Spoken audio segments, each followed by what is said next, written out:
our friend Mellody Hobson. And I just want whatever that blouse is, whatever it is she's got going on there. I just want that picture on my wall. Like, that's hot. That's she's making smart sexy. Well, listen, you want the blouse, I want the whole thing. I want the chair, the window. I want Mellody Hobson. How you doing, girl? Whatever that office space you're working in, give me some of that. Great. You're not going to show up right for you. Yeah. No, you show up. I got to show up right. No, you did. You did. So let me set this up properly. Thanks for being with us, Mellody, first and foremost. Thanks for having me. One of, I believe, 6, she'll correct me if I'm wrong, I think one of 6 in her family. Yep. Grew up without privilege and was an intern, if I understand this properly, at Ariel. People don't know this, or maybe they haven't focused on it. I'm going to repeat that. She's now the president of Ariel, which is the $13 billion mutual fund and investment company, the largest of its kind, black-run, black-owned in the world. She was an intern at this company.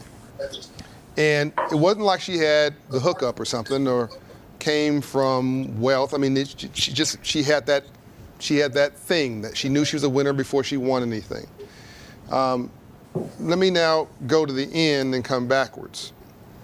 Because as a woman, she certainly had to prove herself to be twice as smart as the men around her, even, I would argue, even the black men around her. She was chairwoman of DreamWorks Animation, I believe, and negotiated an acquisition.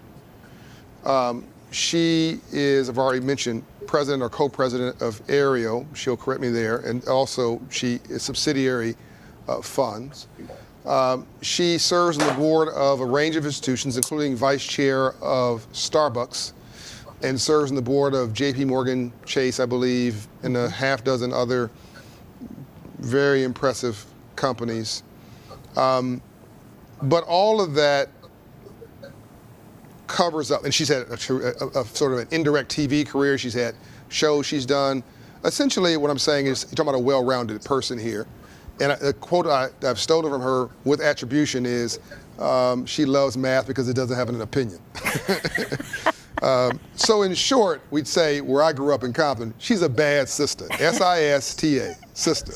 Wait, I want to add, not only does she do all that stuff professionally, she's got wife and mother to boot. Oh, yeah, wife and mother. Let me just be clear, those are the most important titles, to be clear. But domestic Mellody, engineer, she's handling all of it. Domestic engineer by itself, mother, wife, is enough to exhaust most men. Absolutely. Just by themselves. So to do all that is pretty amazing. And then her and her husband have a foundation, and they have done something that, I mean, I was just cheering through the internet last week. I sent her a note, I think it was last week, week before. They made a gift to her alma mater, Princeton, and took down, the results of which takes down the name of somebody who had an interesting past, a former U.S. president, and it's going to be replaced by Mellody Hobson's name. I believe this is the first time in history that a black woman will adorn a building on the campus of Princeton. Do it. You go. Mellody, welcome to the Hope Global Forum. Thank you. Well, a couple of things. We're not the largest minority-owned investment firm. We're probably the largest in the mutual fund business, but we were the first. Fantastic. And I have to say, on the Princeton story, it's the first residential college named for a black woman. There's a building on the campus, small building named with Toni Morrison's name on it. So I want to be like, never ever overstate anything. But the replacing of Wilson College was significant because of a college at Princeton is a group of buildings. It's not one building. It's where you live and eat, and it's where you do a lot of your life occurs when you're an undergraduate. So it's your school within your school, if that makes any sense. That's the first. Yeah, it's the heart and the head coming together. It's where you live so that you can work, do the work of the university. I got it. And Lisa, you jump in here anytime you like. She told me I could ask her anything I wanted to ask her.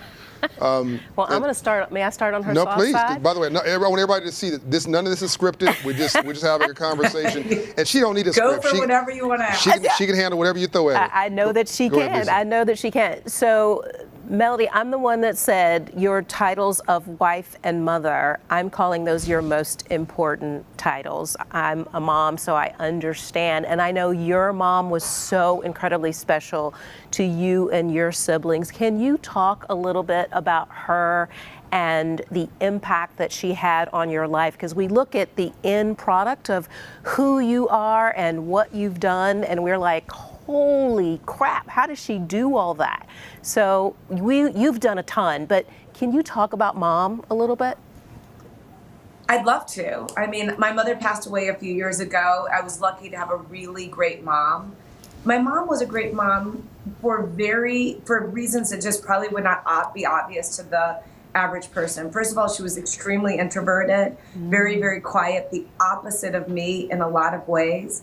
She had 6 kids. The kids were all different. And she mothered us very differently. She didn't have a one-size-fits-all model for her children. Interesting. I think that's extraordinarily rare. I've actually never seen anyone else do what she has done. My siblings were much older than me, some more than a couple decades, and it created a bunch of mothers for me. I had 4 sisters and a brother. And as a result of that, because they were so much older, I could look at their lives and make decisions based upon the decisions that they made. So that I give them a lot of credit for the person that I am, because I could learn through their mistakes as this young set of eyes watching them. But going back to my mother, a couple of quick things. One was very, very pragmatic, dreamer, but pragmatic, very rare to put together. She used to tell me all the time I could be or do anything. But she also told me all the hard things that I would confront in life as a person of color and as a woman. Right. The other thing about her, which I really do appreciate and respect, is that I was really an odd child. I mean, super odd, like obsessed with school, really crazy, fanatical, like obsessive compulsive kind of kid. And she would always just say, she's perfect. And I think that was just a really interesting thing to do to a child. Instead of telling you how different and odd you were, she just literally, she would say she's perfect. And I didn't believe I was perfect. And obviously she was a mother who taught me right from wrong and when I didn't do things the right way, etc. But she just didn't make me second guess myself in terms of how I came out of the womb. To her, it was fine. And so as a result of that, I've always been very comfortable with who I am. And I hope that other people could have that experience. Wow, that built a lot of confidence, I would presume, right? Which is what a lot of women lack all the time. Kind of, no, blowing up my head sort of way, just more like, that is, you are good the way you are. She knew I was just always working so hard. And my mom used reverse psychology on me. I was the kind of kid who would stay up all night studying. And she's like, go to bed. I was like, are you crazy? That kind of thing. I was like, I have a test tomorrow. She's like, miss school. I was like, what are you talking about? She worked on me because she knew I would just drive myself so hard. Yeah. Talk about flexibility and look at all that stuff she learned from Mom. I never did anything she said, just first of all, in that regard. I did not listen to her. But she also, the last thing she said, if you slept past 6 a.m., the world was passing you by. Oh, right. Wow. To this day, I wake up and I see what lights are on. Oh, and I have people ahead of me just because I was sleeping. When I look at her, and I want to make sure we have time for where we are right now at this moment. But when I look at her, when I look at Mellody, I see somebody who was told that she was loved. Exactly. And my mother told me she loved me every day. My wife's parents told her that they loved her every day. It's obvious because when she smiles, as if generations are smiling through her. Mm-hmm. The story she told about her mother turning a negative and that she was odd into a positive. My wife has freckles, and kids would tease her about it. And then her grandmother said, no, that means that God just breathed on you. Well, that just lit her up like a Christmas tree. So she walked in, all of a sudden now everybody says, oh my God, the girl with freckles. It became a positive thing because of the way she saw herself. So you walk through this world with a sense of your own somebodyness, not any better than anybody else, but although no worse than anybody else, no inferiority or superiority complex, reasonably comfortable in your own skin. I think that this self-esteem is the gift that we've got to try to find a way to inspire in a whole generation of our people. This sense of not just confidence with ability, but esteem, to love yourself. And particularly in a world that's sort of suggesting that we need you, but we don't really want you. We're living, I think, in a moment in history right now, Mellody. But history doesn't feel historic when you're sitting in it. It just feels like another day. What is this moment meaning for you? And how do we have the most outsized impact on this moment, if we call it, as Mark Morial said earlier, the third Reconstruction? Economic empowerment, movement in the suites to match what we're doing in the streets. We got to get the protesters to pivot from this important work in the streets, it's really important, to pivot now to having a business plan that works in the suites, that gets us some equity. What is this moment meaning to you? I think this is about using your power for good, wherever that power is. And I really challenge people who say, well, I have no power. And I always go back and I say, Rosa Parks chose not to get out of the seat. So everyone has power. I think the question becomes, what trees do you plant? How to use the power where you are to stand up at this moment and say, I'm going to hold myself first and others accountable. And I start with myself, because it's easy to, as we like to say at Ariel, admire the problem. Just talk about all the wrongs instead of saying what would I do to fix it. Admire the problem. Well, I hear her mom coming through. I hear mom coming through, Mellody. We have to say it's not about just outside and holding people accountable, but it's about holding ourselves accountable. Right. That's why we started the Black Corporate Directors Conference almost 20 years ago, where we bring together the Fortune 500 Black directors. Because we said these people hold these seats of power, and we have to make sure the civil rights agenda is in that boardroom, and that we're looking after people of color as fiduciaries to make these companies better companies. And so there's a lot that still can be done. I think this new wave of activism and this new wave of civil rights is very much about the corporate environment. I think the 60s were about government, laws and regulations. But this phase is about business and really understanding that at the end of the day, the social unrest that we have in the society is directly correlated. And you know this, John, because this has been your work too. It's directly correlated to economic inequality. No doubt. Until we fix economic inequality and create equal standing from the perspective of wealth in this country, we will not be able to heal the wounds that exist in this society. I think that this last 3 minutes is probably the most important thing that has been said today so far. You said we can't just admire the problem. I'm paraphrasing. My God, that's a drop the mic. Right. We have become, when you're in a surviving mentality, you're an expert at what you're against. Correct. But a thriving and winning mentality It's what you're for. is an expert in what you're for. But we've been so traumatized, almost like PTSD for 400 years. Not only are we admiring the problem and obsessed with it, it's what we're good at. And so you want to do more at what you're good at. But that doesn't pay a bill. Blaming your neighbor doesn't build any wealth for you. Doesn't pay your bill, doesn't get you the kid through college. So or change your position completely. Excuse me, repeat that? Change your position. Change your position where you are. That's right. Recalibrate who you are and where you are. Not whose you are, but where you are. Where you are, and as you said, plant some trees where you are. So That's right. if you're in the boardroom, don't just take that seat. You better be responsible for being in that seat. And going to your point about economics, I call it, we're calling it now the third Reconstruction, about economic empowerment. 100% of these in-place shootings of blacks, in-place meaning in neighborhood, were in 500 credit score neighborhoods. No one's mentioned that. 100% of them that happen in the neighborhood are in 500 credit score neighborhoods. That is directly correlated to economics, opportunity, a sense of whether you're a stakeholder, perceived to be a stakeholder or not. Right. Are the police there to protect and to serve, or to oversee and abuse because they don't feel like you matter and a few other things. The other piece of that is 90% of all jobs come from the private sector. Sure.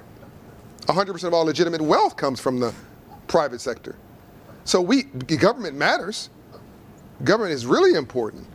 But the government gets their money from the private sector, whether it's the companies or whether employees who work for them. Right. So what you're talking about now, in my opinion, is the whole ball game. What the 2 or 3 things, in your opinion, Mellody, that we could do, not just the civil rights leaders, but how to do what I call the civil rights leaders in the suites, join in a plan with the civil rights leaders to create the change that we all want right now? There are 2, 3 things that you got on your mind? Well, first of all, I want civil rights leaders to talk about Black business. Yep. It's got to be on the agenda. You know, we get into a narrative around which, listen, I am 100% in agreement that in this country you should be able to have the best education no matter what your zip code. I agree. Mm-hmm. We've litigated this, talked about it, worried about it, prayed on it. That has been, for the last 50 years, we've talked about that conversation. Yeah. I'm absolutely in favor of criminal justice reform. These are big, important, sweeping issues. But what we don't hear enough of is about the importance of Black business. That's right. And when you look back at some of the greatest Black entrepreneurs of all time, as well as some of the people in various communities across this country that did well, they were anchors to those communities. Mm-hmm. And that may have been the local doctor, insurance company executive, or John Johnson. You can go around the country and find these symbols of hope and who anchored a community together. And we've lost those anchors. Those anchors are tied to, again, economics. Yeah. We need that wealth creation, which ultimately leads to jobs and the like. So what do I want the people in the boardroom to do? We talk about the 3 Ps: people, purchasing, and philanthropy. If it matters, it counts, start counting. At the board level, look at the board based upon ethnicity. No multicultural umbrella where you put Black, Hispanic, people of color, and women together and say, here's our multicultural numbers. No, by ethnicity, so you see where you're over and underrepresented. Right. Same with at the C-suite, same with throughout the organization. If you have 90% of your diversity coming from executive assistants, you're not allowed to give yourself a pat on the back. Secondly, we talk about business diversity. Look at all of your areas of corporate spend, especially the big ones, which are professional services, financial services, and technology. Are you spending money with Black and brown people? And then last but not least, philanthropy. And I put it last, not least. I'm a little worried right now. It's the tail that's wagging the dog. Right. A lot of corporations feel very good about the philanthropic donations that they're making. I'm glad they're making them to NAACP and LDF and so many organizations and Black colleges and Black medical schools, all of that, great, but you cannot fix your house from without. You must fix it from within. The Amen. donation will not absolve you of the issues that you might have inside of your corporation.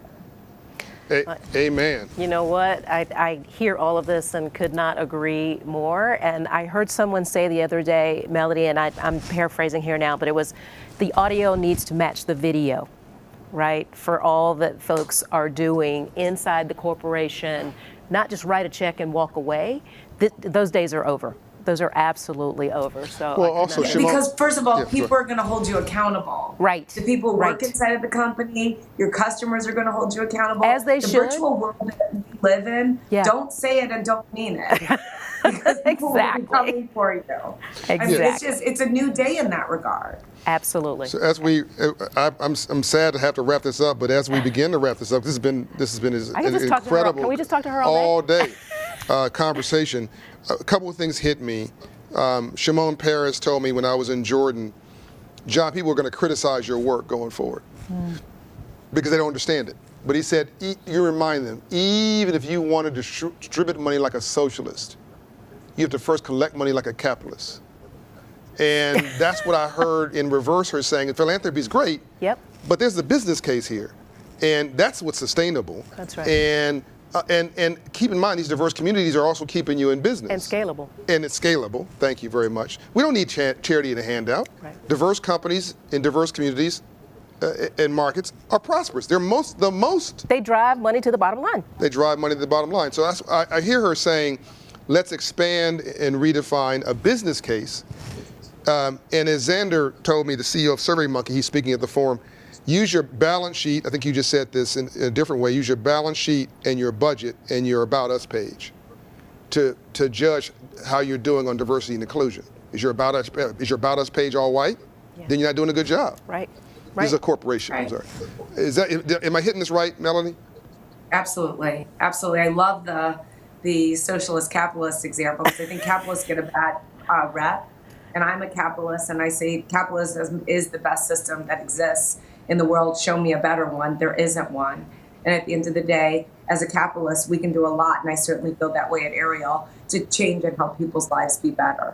Because of our investing, they can send their kids to college, retire comfortably, afford a home, start a business. All of that is as important as curing cancer in my mind. Well, real talk though, Mellody. If you were not a successful company at Ariel and the other places, you couldn't do the philanthropy. You couldn't be on this program. You couldn't do the thing at Princeton. You couldn't. I mean, yeah. They could have given you an internship. Wait, listen, she's the financial avatar. We know. Exactly. I mean, Melody's got it going on. So. But that's actually one of the points that we want to make for our broader society. We should not be exceptions. Agreed. That's right. Agreed. I'm not proud of that. Yeah. There should be opportunities for more of all of us, because to the extent that exists, that creates more opportunity for our community. It's better for America and therefore better for the world. Yeah. Inclusion is actually just smart.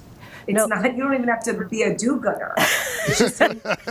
No, you're exactly right. But we do need and love the examples. So I want you to not only be the first, we certainly don't want you to be the last. So we agree with you 1,000%. You have been a gem, as always. Thank you so very much for being with us. Thank you. It's and so sharing great to so many see you, and insights. thank you for all you're doing. As you exit, Mellody, I want to leave you with this. We're way over time, but this is so fun.